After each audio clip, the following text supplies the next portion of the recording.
Welcome back. This is episode 43 of the Veterinary Business Video Show. This show made possible with the support of VetFocus. In today's show, we'll consider the value of a financial strength indicator for your practice, and we'll hear about the UK practice numbers update for this episode. We'll look at the VetFocus consultancy service, a number of other websites offering business support services to the veterinary profession, and I'll offer you my quick business tip for this episode. I'm John Sheridan, and this is the show that helps practice owners, managers and clinicians just like you to build your successful practice into a great business.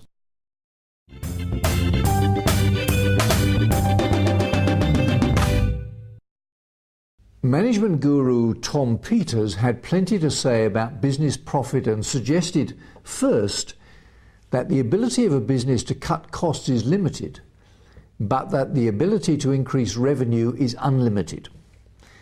And second, that any business facing financial distress can trace it back to revenue generation problems rather than overhead and other cost challenges. Mark McGaunn is a CPA who offers tax, financial planning and accountancy services to veterinarians, dentists, families and businesses in the United States.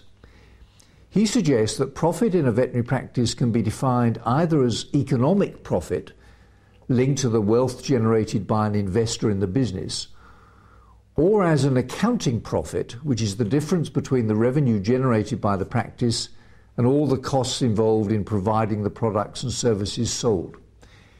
Here's a clip which summarizes some of the key points included in Mark's online slideshow entitled 10 2011 Steps for a More Profitable Practice. Mark McGaunn reports that his practice owner clients frequently say things like, "I can't work any harder," or "My goal now is just how to break even," or "Pet owners won't pay for it," or "Quality care and profit are incompatible." They also say that "it seems like I go 2 steps forward and 3 steps backward," and even, "well, that's it, I'm getting a valuation to sell up and retire."